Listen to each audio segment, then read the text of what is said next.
안녕하세요. 원혜림 변호사입니다. 요즘 위고비 마운자로에 관심 있는 분들 굉장히 많으시죠? 제 주변에도 위고비 마운자로 맞으면서 다이어트 하는 분들이 꽤 계세요. 근데 그분들의 경험담을 들어보면 병원에 가서 용법이나 부작용 이런 거에 대해서 특별한 설명은 듣지 못하시고 챗 GPT한테 물어보시는 경우가 많더라고요. 이런 문제를 생각했을 때 앞으로 법률적인 분쟁이 꽤 발생하겠다는 생각이 들었습니다. 그래서 오늘은 마운자로를 실제로 맡고 계시는 분을 모셔서 이에 대해서 얘기를 나누어 보려고 합니다. 네, 유성민 노무사님 소개합니다. 안녕하세요. 법무법인 의림에서 노동법 인사노무 자문을 맡고 있는 유성민 공인노무사입니다. 네, 오늘 노무사님께서 실제로 마운자로를 맡고 계신 경험자로서 이런저런 질문을 하고 제가 답변을 드리는 방식으로 대화를 나눠볼게요.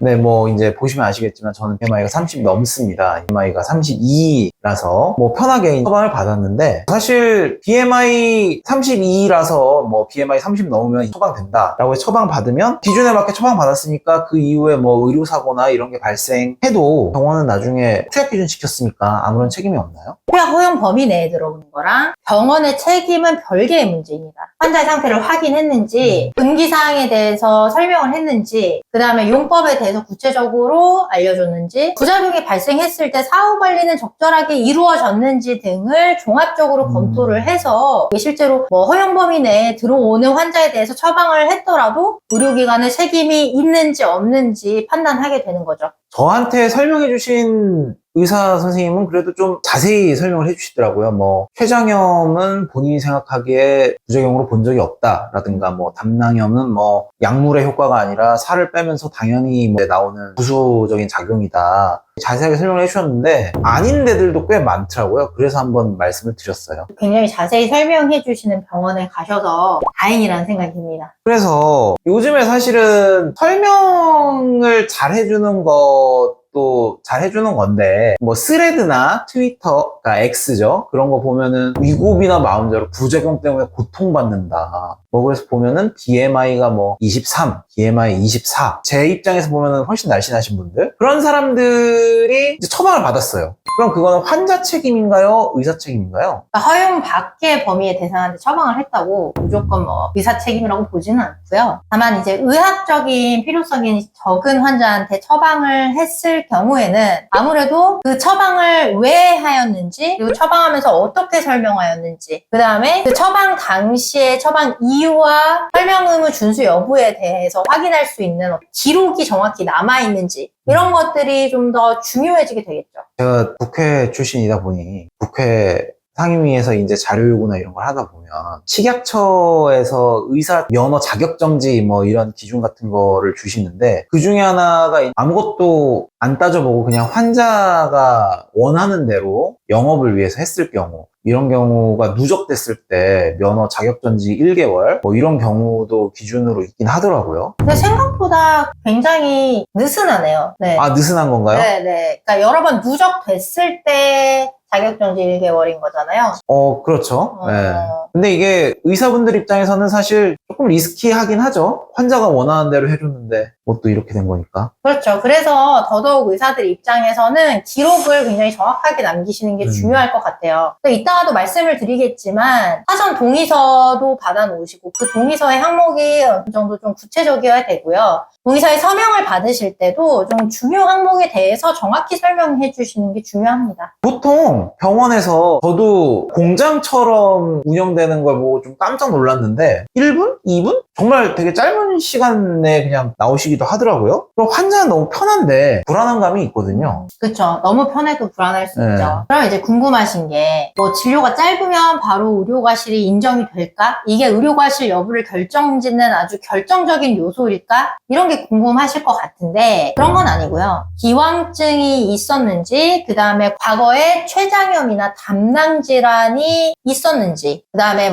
이전 약물 부작용이 있는지 등에 대해서 제대로 확인을 했는지가 위고비가 더 중요해질 것 같습니다. 그래서 진료하기 전에 차트를 받으시게 되는데 그 차트에 구체적으로 뭐 기왕증이라든지 기존 병력, 뭐 약물 부작용 등에 대해서 정확하게 체크하는 항목이 있었는지 확인을 해야 될 것 같고요. 그렇다면은 뭐 진료 시간이 단순히 짧았다고 해서 의료과실이 인정된다라고 보기는 어렵습니다. 임신을 했거나 혹은 임신을 준비 중이거나 이런 경우의 여성이면은 절대로 마흔자로나 위고비를 맞아서는 안 된다. 요런 게 또 있더라고요. 그건 이제 설명을 못 듣긴 했는데 뭐 저건 남성이니 상관은 없겠지만 제가 이걸 듣고 좀 생각이 난 게 임신을 준비 중이 아닌데 그래서 위고비나 마흔자로 처방 받았어요. 근데 임신이 될 수 있잖아요. 그럴 수 있죠. 그러면은 이거 어떻게 되는 건가요? 그래서 설명 의무가 되게 중요한 것 같아요. 임신할 가능성에 대해서 체크할 수 있는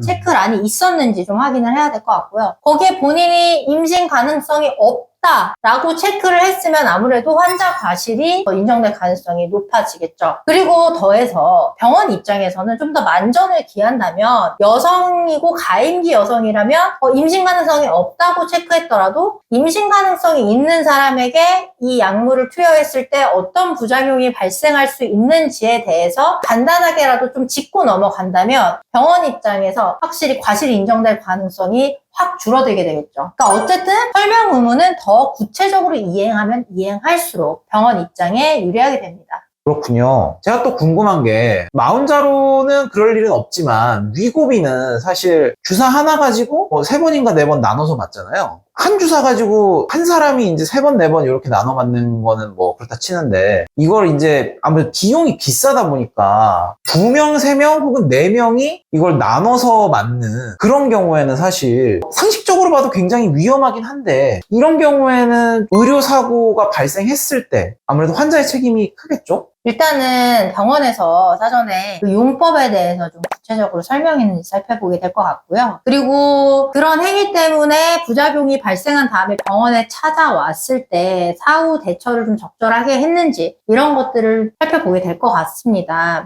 주사 바늘 같은 경우는 뭐 제가 듣기로는 이제 위고비를 맞으면서 하나의 주사 바늘을 반복해서 사용하면 안 되고 한 군데에 계속해서 반복적으로 주입하는 것도 좀 위험할 수 있다. 이런 내용들이 보고가 되더라고요. 근데 사실 그런 것들이 그런 행위로 인해서 의료사고가 발생할 가능성이 굉장히 적기 때문에 의사분들께서 이런 부분에 대해서 설명하지 않고 넘어가는 경우가 많은 것 같아요. 근데 만약의 경우를 위해서 가능하면 그런 부분에 대해서 서면으로라도 설명 의무를 이행하시는 게 안전하다고 생각이 됩니다. 그러면 법적인 의료법이나 여러 보건위생적인 관점에서 법적으로 이제 다툼이 없으려면 이런 것들을 사전에 좀 준비를 해두는 게 낫겠네요. 당연히 준비를 하셔야죠.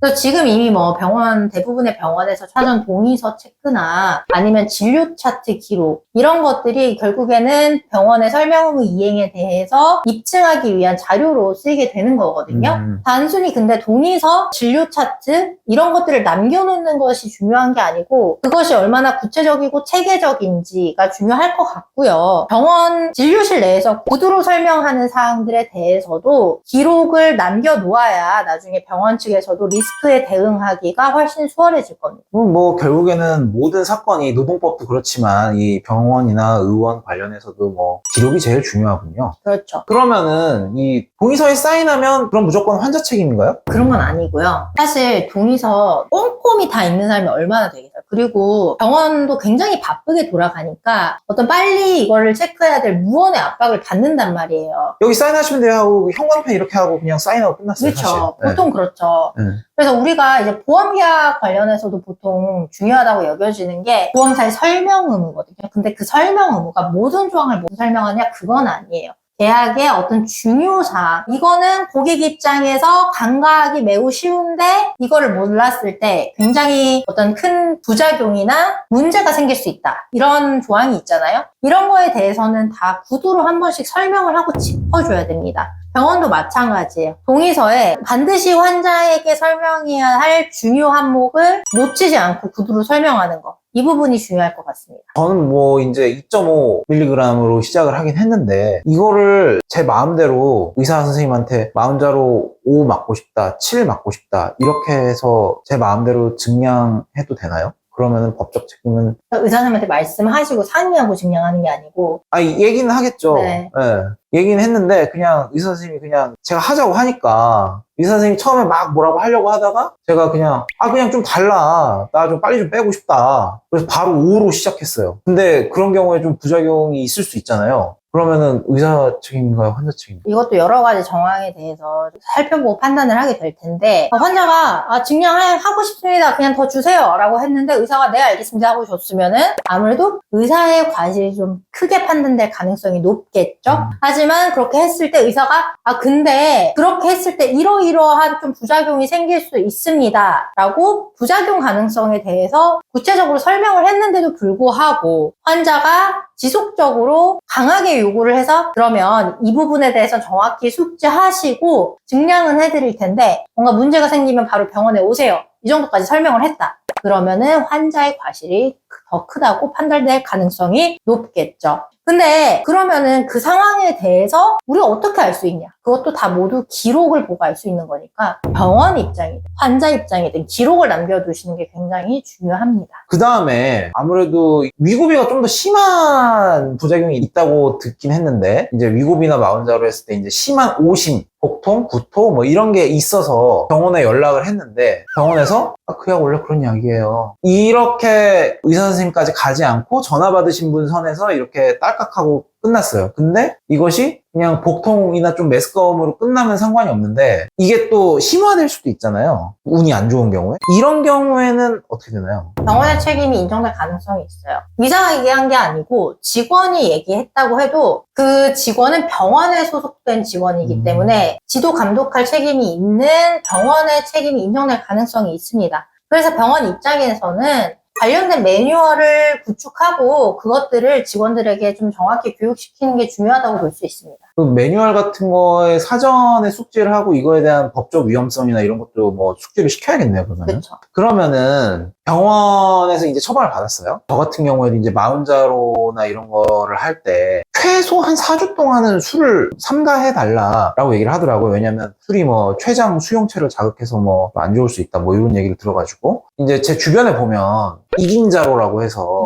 네. 마흔자로를 뭐 맞든 안 맞든 상관없이 술과 치킨과 뭐 맥주 뭐 이렇게 많이 드시기도 하고 그런 경우 대부분은 제 주변에 뭐 특이사항은 없었는데 네. 이긴 자로 분들이 계세요, 제 주변에. 근데 이제 만약에 그런 분들 중에서도 특이 케이스로 이제 좀 문제가 발생했다. 이 경우에는 어떻게 되나요? 일단은 기본적으로 환자 입장에서 뭐 병원한테 소송을 하거나 문제 제기를 하게 되겠죠. 그러면 일단은 환자 입장에서 먼저 병원에 과실이 있다는 걸 입증을 해야 되거든요. 사용법이나 아니면 부작용, 대응 방법 이런 것에 대해서 기본적인 설명부터 이행하지 않았다. 그게 입증하기 쉽지 않습니다. 그러나 입증을 했어요. 그러면 이제 병원 측에 입증을 해야 될 차례인데 이것이 환자의 부주의로 인한 부작용이다라는 걸 입증을 해야 되겠죠. 근데 그 사람이 뭐 술을 마셨는지 뭘 먹었는지 이런 걸 파헤치기는 쉽지 않습니다만 만약에 그런 거에 대해서 확인하고 뭐 법원에 제출을 했어요. 그러면 아무래도 환자 입장에서 굉장히 불리해진 상황이 되는 거죠. 이게 환자 입장에서는 아무래도 입증 책임 완화라는 부분이 있긴 하더라고요. 근데 입증 책임 완화라는 것이 저도 노무사니까 이제 산재도 이제 비슷한 게 있어요. 산재의 경우에도 근로자의 입장에서 입증 책임의 완화까지는 아니지만 뭐 이러한 질병이 업무상의 상당 인과관계가 추단된다라는 말을 쓰는데 추단되는 경우 뭐 이런 식으로 해서 추단이라는 말은 이제 사실은 뭐 입증된다 이런 것과는 또 다르잖아요. 그런 식으로 좀 입증 책임의 이제 경감 완화 이런 게 있긴 한데 뭐 사실 실무에서는 뭐 아무리 판례에서 조금씩 경감을 시켜도 실제로는 다 입증을 해야 되는 부분이 있긴 하죠. 그래서 아예 입증 책임 전환을 해야 된다. 근로자의 입장에서 산재의 경우에 이런 경우 얘기가 많이 주장이 있긴 한데 그것이 쉽지 않은 거랑 마찬가지로 환자도 그런 거겠죠? 맞습니다. 입증을 하기가 굉장히 어렵습니다. 이런 아무리 완화를 해도. 네. 그럼에도 불구하고 병원 입장에서는 소송에서 이기게 되더라도 어떤 분쟁에 휘말리는 것 자체가 굉장한 부담이 될 수 있잖아요. 그래서 분쟁에 휘말리지 않기 위한 어떤 대응을 하기 위해서라도 사전에 대비책을 세워두는 게 중요하다고 생각합니다. 마지막 질문일 것 같은데요. 병원이든 의사든 환자든 재판 가는 일이 없으려면 어떻게 해야 되나요? 일단 병원 입장에서는 문진 내용이나 뭐 설명 내용, 부작용에 대해서 상담한 내용 등에 대해서 좀 구체적으로 기록을 해야 되고요. 단순히 진료실 내에서만 나눈 대화 내용 말고도 처음에 환자가 병원에 들어왔을 때부터 어떤 직원이 어떻게 응대를 하고 진료실까지 오게 되었는지, 그 다음에 진료실에서 진료를 받고 나간 이후에 어떤 처방을 받고 어떤 치료를 받았는지에 대해서 그 흐름이 좀 구체적으로 기록이 되어 있는 게 좋겠습니다. 환자는 처방 받은 대로 사용을 하는 게 좋고요. 그 다음에 이상 증상이 생기면 바로 병원에 알리는 게 좋습니다. 바로 병원에 알리지 않으면 이 약의 부작용 때문에 아니면 이 약의 잘못된 사용법 때문에 이런 부작용이 생겼다는 것을 입증하기 더 어려워질 수 있어요. 그리고 병원과 통화한 내용이나 병원 측과 대화를 나눈 내용, 문자를 나눈 내용, 이런 것들을 그때그때 기록으로 남겨두시는 것이 중요합니다. 기사를 보니까 위고비 같은 경우에는 12살 어린이나 임산부에게도 처방된 사례가 있어서 좀 문제가 됐다고 하더라고요. 이런 것들이 보면은 제 생각에 기급여라서 문제가 벌어지는 게 아닌가. 빨리 위고비든 마흔자로든 급여화가 좀 됐으면 좋겠다라는 생각이 들더라고요. 탈모도 급여화하겠다라는 게 대선 공약이었는데, 저는 사실 뭐 보시는 분들은 아시겠지만 저는 탈모약도 먹고 있거든요. 탈모약도 먹고. 왜 웃으시죠? 아니, 굉장히 솔직하게 첫 촬영에 많은 것을 털어놓았어요. 예. 탈모약도 먹고 있고 지금 이건 마흔자로도 하고 있는데, 사실 저는 탈모약 건보 급여화에 대해서는 이거 꼭 해야 되나? 라는 생각은 있어요. 탈모약은 오히려 영양제의 느낌이고, 사실 머리가 좀 없다고 해서 그건 뭐 이미 결혼도 한 마당인데 상관없죠? 상관없잖아요. 네, 뭐 그렇다고 합시다. 네. 근데 비만은 다르다고 생각합니다. 비만의 경우에는 이게 사실 만병의 근원이고, 비만이 계속 발생한 지 너무 오랜 기간이 되면 고지혈증, 당뇨, 고혈압, 진짜 만병의 근원이 되잖아요. 그러면 사실 비만을 치료의 개념으로 접근하면 건보급여화해서 이거를 좀 더 관리를 더 국가에서 빡세게 하게 되면 아무래도 좀 국민 건강에 좀 이바지하는 부분도 많을 테고, 관리도 좀 더 빡세게 좀 더 잘 될 것 같고, 그런 생각이 드네요. 그 어떤 절실한 마음 잘 들었고요. 네, 이거 위고비가 뭐 마흔자로도 그런지 모르겠는데 일본에서 더 저렴하게 판매된다고 해가지고, 그렇죠. 실제로 뭐 일본까지 가서 사오시는 분, 그러다 보면 이게 오남용으로 인한 문제가 정말 앞으로 많이 발생할 것 같아요. 네, 오늘 위고비와 마흔자로를 중심으로 의료 분쟁에서 병원 측에서 어떤 걸 대비해야 하는지, 그리고 환자 측에서 그리고 병원 측에서 각각 어떤 부분에 대해서 좀 문제를 삼을 수 있을지에 대해서 대화를 나눴고, 마지막에는 급여화에 대한 얘기까지 나눴는데 어떻게 들으셨을지 모르겠네요. 여러분의 경험담이나